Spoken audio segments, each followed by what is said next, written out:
అందరికీ నమస్కారం. మనకి రాశులు, మన రాశి ఎట్లా ఉంది? ఏంటి?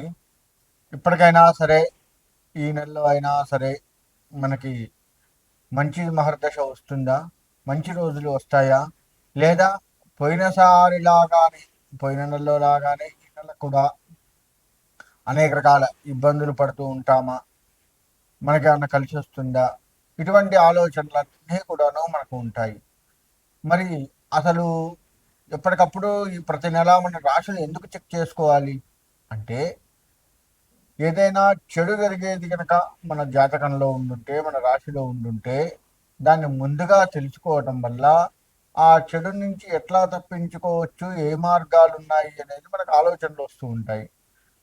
తద్వారా ఆ చెడు నుంచి తప్పించుకునే మనకి మంచి జరిగే అవకాశాలు కూడా మనం ఏర్పాటు చేసుకోవచ్చు. ఏ భగవంతుడిని నమ్మితే మనకు మంచి జరుగుతుంది, ఎలా నమ్మాలి, ఆయన ఎలా పూజించాలి. ఈ నెలలో మనకి గ్రహాలు బాగలేదే అనుకుందాము. బాగలేకపోతే ఏ దేవతని, ఏ గ్రహాన్ని ఆరాధిస్తే మనకి ఆ గ్రహాలు మనకు అనుకూలంగా మారుతాయి. మంచి చేయకపోయినా పర్వాలేదు, కానీ తీవ్రమైన చెడు చేయకుండా మనల్ని ఉపశమనానికి కాస్త మరీ ఎక్కువ కష్టాలు, ఎక్కువ ఇబ్బందులు పడకుండా కొద్దో గొప్ప ఉపశమనాన్ని కలగజేసేటానికి ఆస్కారం ఉంటుంది. అందుకే మనం ఎప్పటికప్పుడు కూడా మన గ్రహస్థితి ఎట్లా ఉంది, జన్మ నక్షత్రాలు అవి ఉంటే దాని ప్రకారంగా రాశులు చూసుకోవచ్చు. లేదు జన్మ నక్షత్రాలు ఏం లేవండి అనుకున్నటువంటి వారు ఎవరైతే ఉన్నారో వారు నామ నక్షత్రం అంటే వారి పేరు మీద మొదటి అక్షరం నుంచి వచ్చేటువంటి రాశి ఏదైతే ఉందో ఆ రాశిని చూసుకోవాలి. తద్వారా ఆ రాశిలో మనకు ఎప్పుడు ఎట్లా ఉంది అనేది మనకు ఎట్లాగో తెలుపుతున్నాం కాబట్టి దాని ప్రకారంగా మనం ముందుకు ఆ నెల మొత్తం కూడాను ముందుకు వెళ్ళొచ్చు. ఇకపోతే తర్వాత మనకి ఉగాది కూడా వస్తూ ఉంటుంది కదా. మరి ఉగాది అప్పుడు సంవత్సరం మొత్తం కూడాను చూసుకుంటూ ఉంటాం.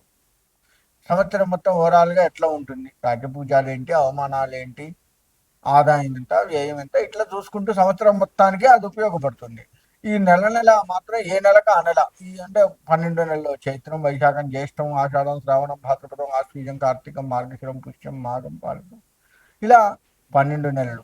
ఈ 12 నెలల్లో ఏ నెలకు ఆ నెల ఎట్లా ఉంటుంది ఏంటి అనేది చూసుకోవడానికి మనకి ఇది ఉపయోగపడుతుంది. ఈ నెలలో కొంచెం చెడు ఉందనుకున్నాం, చెడు ఉంటే దాన్ని తప్పించుకోవచ్చు. మంచి ఉందనుకున్నాం, దాన్ని ఎట్లా స్వాగతించుకోవాలి, ఆ మంచిని ఇంకా మంచిగా ఎట్లా పెంచుకోవాలి. తద్వారా ఆ మంచి మన ఆ నెల మొత్తం కానీ లేకపోతే తర్వాత వచ్చే నెల కానీ మనకి ఎట్లా ఉపయోగపడుతుంది. ఆ మంచి ద్వారా వచ్చేటువంటి లాభం ఏదైతే ఉందో మనకి, మన పిల్లలకి, మన కుటుంబం మొత్తానికి ఎట్లా ఉపయోగపడుతుంది, దాన్ని మనం ఎట్లా లాభంగా చేర్చుకోవచ్చు, ఇటువంటివన్నీ కూడా తెలుసుకోవాలన్నమాట. అందుకే మనం ఏ నెలకు ఆ నెల రాసులు చూసుకొని ఈ నెలలో మన రాశి ఎట్లా ఉంది, ఎంత భాగం మంచి ఉంది, ఎంత భాగం చెడు ఉంది, ఎవరెవరిని కలవచ్చు, ఎవరెవరిని కలవకూడదు, కలిస్తే వాళ్ళతో ఎట్లా ఉండొచ్చు, కలవకపోతే పరిస్థితి ఎట్లా ఉంటుంది అని మనం కొంత ఆలోచనలోకి చేసుకోవచ్చు అనమాట.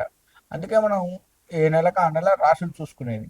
ఆ విధంగా చూసుకుంటూ చక్కగా మనం ఈ రాశిలో ఏ దేవతను ఆరాధిస్తే మంచిదో ఆ దేవతను ఆరాధించడం వల్ల ఆ దేవత అనుగ్రహము లేదా ఆ గ్రహాల యొక్క అనుగ్రహాన్ని పెంపొందించుకొని మనకు వచ్చే చెడుని తగ్గించుకొని మనకు వచ్చేటువంటి లాభాన్ని మనకు అనుకూలంగా మార్చుకొని సుఖంగా ఉండటానికే ఏ నెలకు ఆ నెల రాశులు చూసుకుంటూ ఉంటాము. ద్వాదశ రాశులు, మొదటి రాశి మేషరాశి. ఈ మేషరాశి వారికి మార్చి నెల మొత్తం కూడా ఎట్లా ఉంటుంది అన్న విషయానికి వస్తే, వీళ్ళకి గ్రహాలు పెద్దగా అనుకూలించేటట్లుగా లేవు. ధన వ్యయం బాగా అవుతుంది. వాహన ప్రమాదాలు అయ్యే ప్రమాదం ఉంది. ఈ వాహన ప్రమాదాలు కూడా కొంతమందికి అంటే ఈ రాశిలో కొంత శాతం వరకు మేజర్గా అయ్యే వాళ్ళు కొంతమంది ఉన్నారు. కొంతమంది స్వల్ప గాయాలతో బయటపడేటువంటి వారు ఉన్నారు. మరి మిగతా ఎట్లా ఉంటుంది ఇంకా అనేది ఆలోచిస్తే, వీళ్ళు సోదరముఖంగా ఉన్నటువంటి వాళ్ళతో కొంత విరోధాలు పెట్టుకుంటూ ఉంటారు. ప్రతి వారితో కూడా విరోధాలు. ఈ విధంగా ఆ విరోధాలే వీళ్ళకి కొంత చెడును కూడా తీసుకొచ్చే ప్రమాదం కనపడుతూ ఉంది. మీరు ఎంత మంచి చేద్దాం అనుకున్నా మీ యొక్క కోప ఉద్రేకాలు ఏవైతే ఉన్నాయో అవి మీకు చెడుని తీసుకొని వస్తాయి. కాబట్టి కోపంతో ఉండకుండా కొంత ప్రశాంతతతో ఉన్నట్లయితే మీకు కాస్త కలిసి వచ్చే కాలంగా కనబడుతూ ఉంది. వ్యవసాయము, వ్యవసాయ రంగం వారికి వచ్చినట్లయితే పంట చేతికి వస్తుంది, కానీ డబ్బు మొత్తం కూడా ఖర్చు అయిపోతుంది. ఎందుకు ఖర్చు అయిపోతుంది అనే దానికి కొన్నిటికి లెక్కలు ఉంటాయి, కొన్నిటికి లెక్కలు ఉండవు. ఆ విధమైనటువంటి ఖర్చు మీకు కనబడుతూ ఉంటుంది. కాబట్టి ఈ వ్యవసాయ రంగం వారు పెద్దగా ఆశించిన ఫలితాలు వస్తాయా అంటే కొంత మేరకు మాత్రమే వస్తాయి. మిగతా కొంత కొంత ఇబ్బందికి మూలకంగానే కనబడుతూ ఉంది. కాబట్టి కాస్త ఆర్థిక పరమైనటువంటి జాగ్రత్తలు ఈ రాశి వారిలో ముఖ్యంగా తీసుకోవాలి. ఆర్థిక పరమైనటువంటి దానికి సంబంధించి ఏమి చేస్తే బాగుంటుంది ఏంటి అనేది మొత్తం కూడాను చెప్తాను. ఆ విధంగా మీరు పాటించవచ్చు. ఉద్యోగస్తులకు బదిలీలు ఉంటాయి. బదిలీల్లో కూడా కొంత కొంత చికాకులు కనపడుతూ ఉంటాయి. కొంతమందికి బదిలీలు కాకుండా ఉన్న చోటనే చికాకులు కనపడుతూ ఉంది. కాబట్టి అటువంటి వాటి నుంచి మీరు కాస్త జాగ్రత్త వహించండి. ప్రతి వారితో కూడా విరోధాలు ఉంటాయి ఈ రాశి వారికి. కాబట్టి ఉద్యోగస్తులకు కూడా విరోధాలు కనపడుతూ ఉన్నాయి. అటువంటి విరోధాలు కలగకుండా మీరు ఎంత ప్రశాంతంగా ఉండగలిగితే అంత మీకు అనుకూలత కనపడుతూ ఉంది. కాబట్టి ఆ విధమైనటువంటి ప్రశాంతతను కనుక మీరు తెచ్చుకున్నట్లయితే, అంటే ప్రతిదానికి ఎవరో ఒకళ్ళు ఏదో ఒక చికాకు చేస్తూ ఉంటారు. చేసిన పని కూడా ఒక్కొక్కసారి చేయలేదు అని చెప్పేసి ఆ ఫైల్ దొరక్క, లేదా వీళ్ళు సరిగ్గా వెతక్క, మీరు ఆ సమయానికి మీరే అందించలేక ఆ విధమైనటువంటి ఉద్యోగాల్లో చికాకులు కనబడుతూ ఉన్నాయి. కాబట్టి ఎంత ఓపికగా ఉంటే అంత మంచిది. ఎప్పటి పని అప్పుడు చేసుకునేలా ఉద్యోగస్తులు చూసుకోండి. తద్వారా మీకు కొంతవరకు ఉపశమనం కలిగేది కనపడుతూ ఉంది. ఇక విద్యారంగము, పరీక్షాకాలం ఇప్పుడు నెల మొత్తం కూడాను. కాబట్టి మీరు ఎంత కష్టపడి చదివితే ఈ రాశి వారికి అసలే బాగాలేదు. కాబట్టి విద్యార్థులకు కూడా బాగాలేదు. మీరు కష్టే ఫలి అన్నట్లుగా ఎంత కష్టపడితే అంత ఫలితాలు వస్తాయి.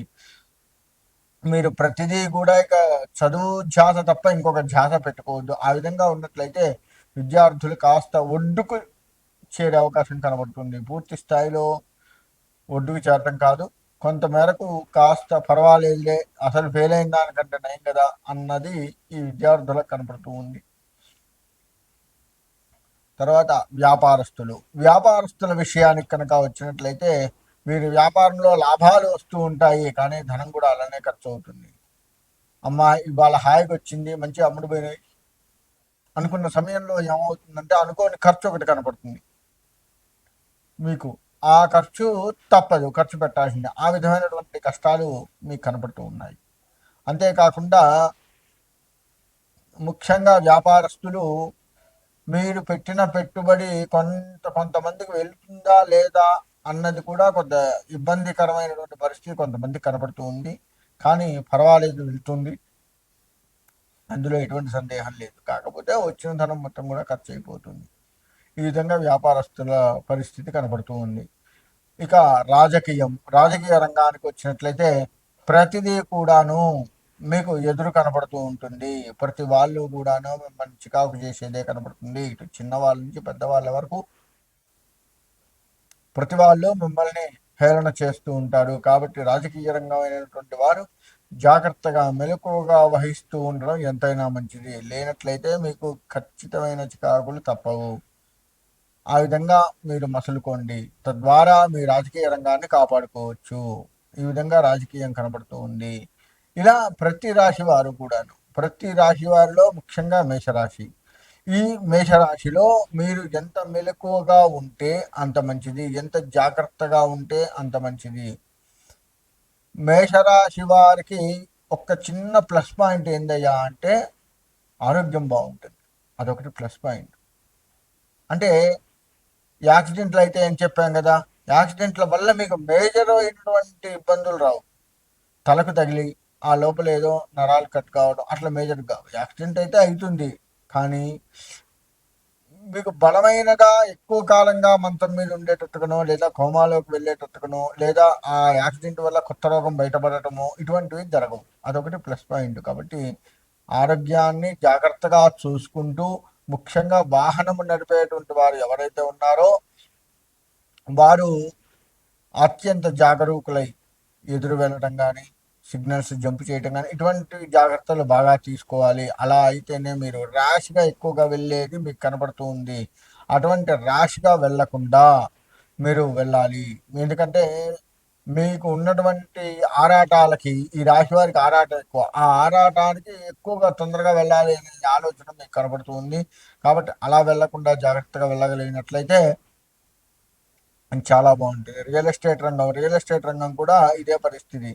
అన్నీ అమ్ముతుంటారు, మళ్ళీ కొంటుంటారు. ఈ పెట్టుబడి రియల్ ఎస్టేట్ రంగంలో వీళ్ళకు పరిస్థితి ఎట్లా ఉంది అంటే ఈ రాశి వారికి వచ్చినట్టుగా రియల్ ఎస్టేట్ రంగంలో పెడితే ఇంకా బాగుంటుంది అనేది ఒకటి అత్యుత్సాహాన్ని చూపిస్తుంటారు. అది కాస్త తగ్గించుకుంటే మీకు బాగుంటుంది. కాబట్టి ఓవరాల్గా చెప్పాలి అంటే ఈ రాశి వారికి ఆర్థిక పరమైనటువంటి కష్టాలు బాగా కనపడుతూ ఉన్నాయి. కాబట్టి జాగ్రత్త వహించి ఉన్నట్లయితే మీకు బాగుంటుంది. మీరు ఆర్థికంగా మీరు బలపడటానికి సూర్యుడిని నమ్మితే కాస్త ఆరోగ్యపరంగా బాగుంటారు. తర్వాత ఆర్థికంగా మీరు బలపడాలి అంటే లక్ష్మీదేవికి పూజ బాగా చేసుకోండి. లక్ష్మీ ఆరాధన బాగా చేసినట్లయితే లక్ష్మీదేవి గుడికి వెళ్తూ ప్రదక్షిణ నమస్కారాలు ఇవి చేసినట్లయితే తప్పకుండా మీకు చాలా ఆర్థికంగా బయటపడే అవకాశం ఉంటుంది. కాబట్టి ఆ విధంగా చేస్తూ అమ్మవారి అనుగ్రహాన్ని పొంది ఆర్థికంగా ఆరోగ్యంగా అన్ని రకాలుగా బలపడాలని కోరుకుంటూ సెలవు